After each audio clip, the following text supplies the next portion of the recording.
ഹരി ഫരി വസ്താക്കേ ഓ എന്ത് മോളെ ഏത് സബ്ജക്റ്റ്? ഓ ഹിന്ദി.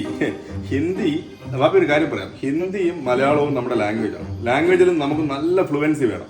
വാപ്പി പഠിക്കുന്ന സമയത്തൊക്കെ ഹിന്ദി പച്ചവെള്ളം പോലെയാണ് പഠിച്ചത്. അതായത് വാപ്പി +2 പഠിക്കുമ്പോൾ സെക്കൻഡ് ലാംഗ്വേജ് ഹിന്ദി ആയിരുന്നു. ഞങ്ങൾ കൂട്ടുകാർ പോലും പരസ്പരം സംസാരിക്കുന്ന ഹിന്ദിയിലായിരുന്നു. വാപ്പി മുംബൈയിൽ വർക്ക് ചെയ്തിരുന്നപ്പോൾ അവിടെ ഉള്ള ആൾക്കാർ വാപ്പി ഹിന്ദി സംസാരിക്കുമ്പോൾ അവർ വാപ്പിയുടെ മുഖത്ത് നോക്കി ഇങ്ങനെ നിൽക്കും. ഇതിലിപ്പോ എന്താ ബുക്ക് ഡൗട്ട്? ഇത് എളുപ്പമല്ലേ? ഹരി ഫരീക്കർ ജമ്മേ ഹരി ഫരീക്കർ വസു. ഇത് മോളെ ഇത് പുതിയ ലിപിയാണല്ലോ.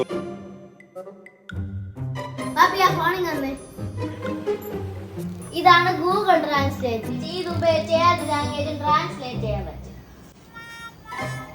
ശരിയാണല്ലോ. ഇപ്പൊ എങ്ങനെ ഇരിക്കും?